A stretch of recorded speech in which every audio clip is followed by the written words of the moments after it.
बिस्मिल्लाहिर्रहमानिर्रहीम। अस्सलाम वालेकुम नाज़रीन इकराम, मैं हूं मखदूम शाहबुद्दीन और आप देख रहे हैं मेरा फेसबुक और यूट्यूब चैनल। उम्मीद करता हूं आप सब लोग बखैर वाफियत होंगे और जहां भी होंगे अपने अहले खाना समेत खुश भी होंगे और महफूज भी। नाज़रीन इकराम, सुप्रीम कोर्ट ऑफ पाकिस्तान से इंतहाई अहम तरीन अपडेट्स हैं। एक जानिब तो काजी फाइज ईसा ने हर तरह के कवायदो ज़वाबित, हर तरह के कानून, हर तरह के ज़ाब्ते को पीछे रख के अब आगे बढ़ने का फैसला कर ही लिया है। एक सदारती ऑर्डिनेंस के तहत बनाई गई जजेस कमेटी इस वक्त सुप्रीम कोर्ट को चला रही है और वो जजेस कमेटी भी मुकम्मल नहीं है। उसमें जस्टिस मंसूर अली शाह नहीं बैठते, लेकिन काजी साहब उसे आगे लेकर चल रहे हैं। फिर काजी साहब ने 63A की तशरीह भी बहुत जल्द करनी है और ये तशरीह इसलिए करनी है क्योंकि इसके बाद फ्लोर क्रॉसिंग की राह हमवार होनी है। जब फ्लोर क्रॉसिंग की राह हमवार होनी है तो उसके बाद एक्सटेंशन मिलनी है। तो इस वक्त पूरे का पूरा सिस्टम, पूरे का पूरा निजाम एक बहुत ही ऑर्गेनाइज तरीके में ऑपरेट कर रहा है।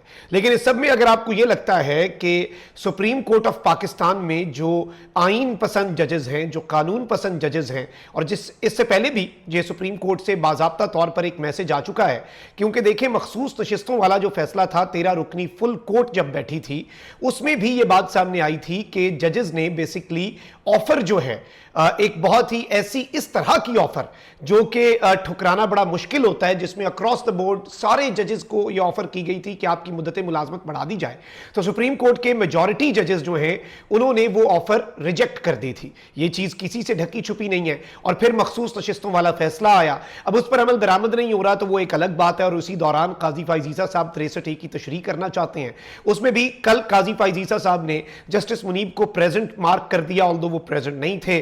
फिर आज भी जस्टिस काजी फाइज ईसा साहब ने फौरी तौर पर हंगामी बुनियादों पर जजेस कमेटी का इजलास बुलाकर नया बेंच बनाया और अब नईम अख्तर अफगान साहब को डाल दिया है। काजी साहब ने हम ख्याल नहीं, दस्तखती जजेस जो हैं उनका एक बेंच बना लिया हुआ है। और काजी साहब ने आज भी सुप्रीम कोर्ट ऑफ पाकिस्तान में जब सुप्रीम कोर्ट बार के वकील को यह बात कही कि हमें सब पता है, हमें सब समझ आ गई, आप बस जल्दी जल्दी अपने दलाइल दें, तो उस वक्त बताते हैं जी कंबर जैदी साहब के एस्टैब्लिशमेंट के एक हामी वकील ने फारूक एच नाइक की तरफ मुस्कुरा कर देखा और फारूक एच नाइक ने उन्हें आंख मारी और दोनों खुश हो गए और सुकून से बैठ गए कि काजी मैनेज कर लेगा।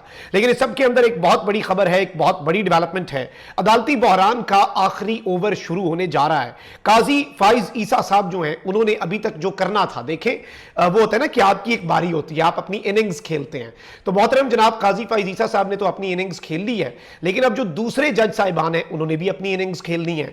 तो जो दूसरे जजेस हैं अब यूं लग रहा है कि उनकी बारी है और सुप्रीम कोर्ट ऑफ पाकिस्तान के 11 जजेस की तरफ से एक बहुत बड़ा सरप्राइज आ सकता है। और अब यूं लग रहा है कि राब्ते जो शुरू हो चुके हैं और सुप्रीम कोर्ट ऑफ पाकिस्तान में एक और इजलास बुलाया जा सकता है। ऑल्दो काजी फाइज ईसा साहब, सुप्रीम कोर्ट के अंदर जो एक बहरान की सी कैफियत है, एक नहीं 2 सुप्रीम कोर्ट्स चल पड़ी हैं और इस वक्त काजी फाइज ईसा साहब फुल कोर्ट बुलाने से वो गुरेज कर रहे हैं, रिलक्टेंट हैं। और यही काजी फाइज ईसा साहब फुल कोर्ट की बातें किया करते थे, बल्कि मरियम नवाज शरीफ साहिबा जो हैं उनका भी एक ट्वीट शेयर हो रहा था कि फुल कोर्ट ना बुलाना बुजदिली होता है, डर होता है, अपने ही जजेस का चीफ जस्टिस पर अदम एतमाद होता है। ये मैं नहीं कह रहा, ये मरियम नवाज शरीफ साहिबा कहती थी जो अब काजी साहब के इकदामात की बेनिफिशरी हैं। और इस सब में जाहिर बात है काजी साहब जिस तरह से चीजों को लेकर चल रहे हैं, ये डायरेक्ट कॉन्फ्लिक्ट ऑफ इंटरेस्ट भी है क्योंकि हुकूमत की नीयत वाजे हो चुकी है, ऑफर टेबल पे मौजूद है।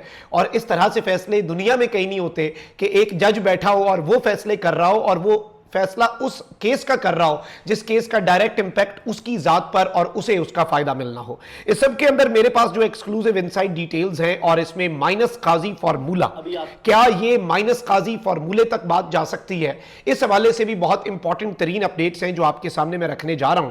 लेकिन ओवरऑल जो इस वक्त का ताजा तरीन सिनेरियो है उसमें मैं आपको पहले भी ये बताता आया हूं कि बेशक काजी फाइज ईसा साहब 63A वाला ये काम कर जाएं, बेशक आईनी तरमीम हो जाए, अगर कोई भी शख्स बैठा जस्टिस मंसूर अली शाह साहब जो हैं उन्हें अंडर एस्टिमेट कर रहा है तो वो सबसे बड़ा बेवकूफ होगा। और इस वक्त अगर ये आईनी तरमीम वाला मामला या एक नई अदालत बनती है तो आपको लगता है कि सुप्रीम कोर्ट के हाजिर सर्विस जजेस की तरफ से सरप्राइज नहीं आएगा। सिर्फ सुप्रीम कोर्ट के हाजिर सर्विस जजेस की तरफ से सरप्राइज नहीं आएगा, बल्कि काजी साहब अपनी एक एक्सटेंशन और अपनी 3 साल की नौकरी के पीछे पूरी की पूरी जुडिशरी के हाथ पांव बांध के, हाई कोर्ट्स के हाथ पांव बांध के, हुकूमत के मरहूने मिन्नत जो उन्हें रखने चाह रहे हैं कि जिसमें हाई कोर्ट्स के जजेस का तबादला हो सकता है, तो तो उस सब के अंदर आपको लगता है कि हाई कोर्ट्स के जजेस जो हैं, मेजॉरिटी जजेस, क्या वो भी चुप रहेंगे? इस तरह नहीं होगा, ये इतना भी आसान नहीं होगा जितना काजी फाइज ईसा साहब को लग रहा है, क्योंकि काजी साहब अपेरेंटली ये समझ रहे हैं कि सदर साहब मुझे रेस्क्यू करने के लिए ऑर्डिनेंस जारी कर देते हैं, मैं आगे से खेल लेता हूं, बॉल आती है मैं आगे पास करता हूं और बस इसी तरीके से पास चलते रहेंगे और गोल हो जाएगा। लेकिन अगर तो वो ये समझ रहे हैं कि दूसरी टीम मैदान में है ही नहीं और दूसरी टीम की कोई स्ट्रैटेजी नहीं है, ये दूसरी साइड की कोई स्ट्रैटेजी नहीं है, तो आई थिंक कि ये एक बहुत बड़ी खाम ख्याली होगी मोहतरम जनाब काजी फाइज ईसा साहब की। अब जो लावा है वो पकता जा रहा है और लावा उबलने के करीब है। मामलात जो हैं वो काजी फाइज ईसा साहब जिस तरह से सुप्रीम कोर्ट ऑफ पाकिस्तान को चला रहे हैं, उनके अपने हाथ से भी इस वक्त निकलते हुए नजर आ रहे हैं, क्योंकि ये 4-5 जजेस जो इस वक्त इस बेंच में हैं, यही 4-5 जजेस ही हैं और इसमें एक एडॉक भी है ना, तो यही 4-5 आप बंदे टोटल कर लें जो काजी साहब के साथ हैं। अब चूंकि सुप्रीम कोर्ट में नए जजेस भी आ चुके हैं जिनमें आपको ये पता होना चाहिए कि जस्टिस मलिक शहजाद भी हैं, चले ठीक है 2 एडहॉक जजेस भी काजी साहब ले आए, लेकिन सुप्रीम कोर्ट ऑफ पाकिस्तान की जो मेजॉरिटी है, और इससे पहले भी नून लीग के दौर में 2 सुप्रीम कोर्ट्स और एक पूरे फुल कोर्ट का और अलग से सुप्रीम कोर्ट का इजलास, ये सब कुछ हम विटनेस कर चुके हैं, ठीक है। वो और कॉन्टेक्स्ट में था, ये अब और कॉन्टेक्स्ट में होगा। इसमें काजी फाइज ईसा साहब जो है, यूं लग रहा है कि वो सुप्रीम कोर्ट की मेजॉरिटी तो उनके पास नहीं थी और अब हुकूमत कर भी क्या सकती है, जहां पर वो काजी साहब की अकलियत को अक्सरियत में बदल सकते थे, वो सदारती ऑर्डिनेंस जारी करके प्रैक्टिस एंड प्रोसीजर कमेटी को सदारती ऑर्डिनेंस के तहत सुप्रीम कोर्ट को चलाने का जो फैसला है काजी साहब ने जिसके ऊपर सरे तस्लीम खम किया, सरनिगू हुए उसके सामने और उस पर चंद ही घंटों में अमल किया, एक दिन भी नहीं लगाया, चंद घंटे लगाए। तो इस वक्त जजेस कमेटी वाला जो मामला है वो तो चले अकलियत को अक्सरियत में बदल दिया। सुप्रीम कोर्ट ऑफ पाकिस्तान के मेजॉरिटी जजेस, एक जानिब तो वो 8 जजेस तो हैं ही हैं जिन्होंने मखसूस नशिस्तों वाला फैसला दिया और अब उस फैसले का मजाक उड़ाया जा रहा है। इलेक्शन कमीशन और निजाम उस फैसले को जूते की नोक पर रखना चाह रहा है और काजी साहब इस सब के अंदर उसके पहरेदार के तौर पर, उसके गार्ड के तौर पर, इन इकदामात की पहरे के तौर पर, फैसले के पहरेदार के तौर पे नहीं, जो इस फैसले के खिलाफ इकदामात हो रहे हैं उसके एक पहरेदार के तौर पे एस्टैब्लिश होते जा रहे हैं। This is a reality, a sad reality.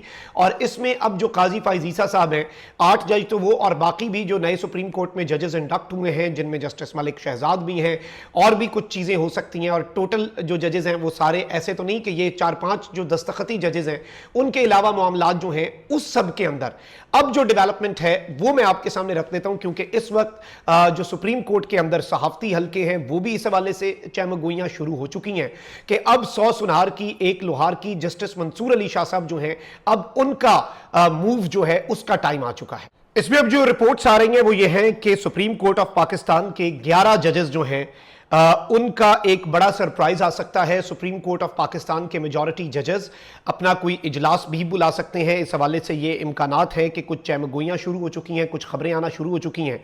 लेकिन यहाँ पर जो सबसे अहम तरीन चीज़ है वो ये है कि इजलास ये हो सकता है या नहीं, ये एक बड़ा इंपॉर्टेंट पॉइंट है। देखें, इस वक्त जब काजी फाइज ईसा साहब बगैर एक जज के बेंच से माजरत किए नया बेंच रिकॉन्स्टिट्यूट कर सकते हैं, जब काजी फाइज ईसा साहब जजेस कमेटी में एक जज के मौजूद हुए बगैर उस बेंचेस फॉर्मेशन करके आगे बढ़ सकते हैं, तो इस वक्त रूल्स और तमाम तर ज़ाब्ते और एक एक चीज़ जो है वो अब पीछे रह चुकी है।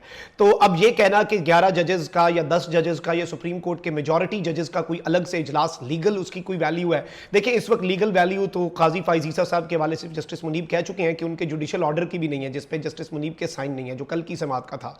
और अब काजी साहब ने फिर बुध के दिन भी इसकी समात करनी है और काजी साहब ने इस केस को एज सून एज पॉसिबल करना है मैनेज, क्योंकि उसके बाद फिर फ्लोर क्रॉसिंग होगी और फिर वो होगा जिसकी ख्वाहिश की जा रही है, जिसकी जिद बना ली हुई है। और उस जिद की कीमत यह है कि पाकिस्तान का जुडिशल स्ट्रक्चर जो है उसे गिरवी रख के उसे बांदी बना दिया जाए। एग्जीक्यूटिव के जुडिशरी को एग्जीक्यूटिव का बांदी बनाना बेसिकली इस वक्त मकसद है, एक शख्स के वक्ती फायदे के लिए।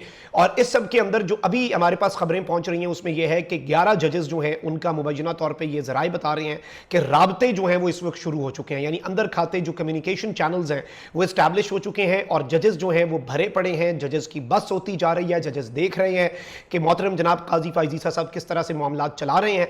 और काजी फाइज ईसा साहब चूंकि अब आप ये देखें ना कि अगर एक फुल कोर्ट बैठ जाए, जैसे काजी साहब कहते हैं ना कि 5 जजेस आए, जस्टिस मुनीब नहीं आए, फिर भी उन्होंने ऑर्डर जारी कर दिया। फिर वो कहते हैं कि देखें जी 3 जजेस की कमेटी है, जस्टिस मंसूर नहीं आए, 2 तो थे ना, मेजॉरिटी तो थी, फैसला आ गया। तो अगर 11 जज बैठ गए और आप ना आए तो वो 11 जज तो अपना आपके कानून के मुताबिक, काजी साहब के रूल के मुताबिक वो अपना कोई भी डिसीजन दे देंगे। फिर किधर जाएंगे? तो इस वक्त सूरत हाल बिल्कुल उसी तरफ को जा रही है जिस हवाले से मैंने आपको पिछले व्लॉग में भी आगाह किया था कि इससे पहले भी पाकिस्तान ने ये विटनेस किया और अब भी ये लग रहा है कि एक नहीं बल्कि 2 सुप्रीम कोर्ट्स जो हैं वो साइमल्टेनियसली चल सकती हैं। This is something very big. Although Bilawal इस तरह की स्टेटमेंट्स दे रहे हैं, मुझे नहीं फर्क पड़ता कि भाई चीफ जस्टिस जो है वो मंसूर अली शाह साहब हों या काजी फैजी साहब, मैं तो आईनी तरमीम और पर्पस। ओ भाई आईनी तरमीम, फिर कहते हैं कि आईनी तरमीम अब नहीं तो कब? अच्छा, अगर आपको फर्क नहीं पड़ता ना काजी फैजी साहब से, तो आप ये आईनी तरमीम का साहब की रिटायरमेंट के बाद कर लें। इतनी आपको जल्दी, इतनी आपको फुर्तियां, और आपके ही वालिद साहब का दिया गया ऑर्डिनेंस के काजी अकलियत को अक्सरियत में बदलो और कर जाओ काम, ताकि पीछे से इधर से हम फ्लोर क्रॉसिंग सिंध हाउस वाला काम करें, जमीरों की मंडियां लगाएं और एक्सटेंशन जो है वो कर दें। अनफॉर्चुनेट सी चीज है, लेकिन this is how things are moving forward.